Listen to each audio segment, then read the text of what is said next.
നമസ്കാരം, എൻ്റെ പേര് ഐശ്വര്യ ക്രിസ്റ്റഫർ. ഹെഡ്ജിന്റെ മാർക്കറ്റ് ടോക്കിലേക്ക് സ്വാഗതം. IPOകളുടെ ഗ്രേ മാർക്കറ്റ് പ്രീമിയം ഉയരുന്നു. വരാനിരിക്കുന്ന IPOകളുടെ ഗ്രേ മാർക്കറ്റ് പ്രീമിയം ഉയരുന്നതാണ് ഇപ്പോൾ കണ്ടുവരുന്ന പ്രവണത. ഗ്രേ മാർക്കറ്റ് പ്രീമിയം ഉയരുന്നത് IPOകൾക്ക് ഉയർന്ന ഡിമാൻഡാണ് ഉള്ളത് എന്നതിന്റെ സൂചനയാണ്. Orient Technology, Premium Energies, Ecos India Mobility, Bazaar Style Retail, Bajaj Housing Finance തുടങ്ങിയ IPOകൾക്ക് മാർക്കറ്റിൽ ഉയർന്ന പ്രീമിയമാണ് ഉള്ളത്. ഗ്രേ മാർക്കറ്റ് പ്രീമിയം ഉയരുന്നത് IPOകൾക്ക് മികച്ച ലിസ്റ്റിംഗ് നേട്ടം ലഭിക്കുമെന്ന നിക്ഷേപകരുടെ പ്രതീക്ഷയാണ് പ്രതിഫലിപ്പിക്കുന്നത്. ഗ്രേ മാർക്കറ്റിൽ നിക്ഷേപകരുടെ പങ്കാളിത്തം വർദ്ധിക്കുന്നത് IPOകളുടെ ലിസ്റ്റിംഗിന് ശേഷമുള്ള പ്രകടനം മികച്ചതായിരിക്കുമെന്ന പ്രതീക്ഷയുടെ അടിസ്ഥാനത്തിലാണ്. നിലവിൽ IPOകൾക്ക് ചെറുകിട നിക്ഷേപകരിൽ നിന്നും നിക്ഷേപക സ്ഥാപനങ്ങളിൽ നിന്നും ഒരുപോലെ ഉയർന്ന ഡിമാൻഡാണ് ഉള്ളത്.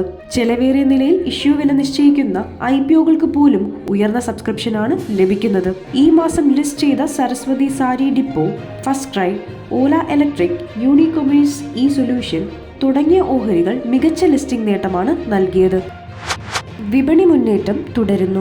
ഓഹരി വിപണിയിലെ മുന്നേറ്റം തുടരുന്നു. നിഫ്റ്റി ഇന്നും 25,000 പോയിന്റിന് മുകളിലായാണ് ക്ലോസ് ചെയ്തത്. സെൻസെക്സ് 13 പോയിന്റ് ഉയർന്ന് 81,711ലും നിഫ്റ്റി 7 പോയിന്റ് നേട്ടത്തോടെ 25,017ലുമാണ് ക്ലോസ് ചെയ്തത്. വിപണിയിലെ 2036 ഓഹരികൾ നേട്ടം രേഖപ്പെടുത്തിയപ്പോൾ 1,746 ഓഹരികളുടെ വിലയിടിഞ്ഞു.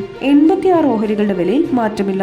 SBI Life Insurance, Maruti Suzuki, Bajaj Finserv, Shriram Finance, HDFC Life എന്നിവയാണ് നിഫ്റ്റിയിൽ ഏറ്റവും ഉയർന്ന നേട്ടം രേഖപ്പെടുത്തിയ ഓഹരികൾ. Hindustan Unilever, JSW Steel, Titan Company, Tata Motors, Grasim Industries എന്നിവയാണ് കൂടുതൽ നഷ്ടം നേരിട്ട നിഫ്റ്റി ഓഹരികൾ. എനർജി, മെറ്റൽ, FMCG സൂചികകൾ 0.5% മുതൽ 1% വരെ ഇടിഞ്ഞു.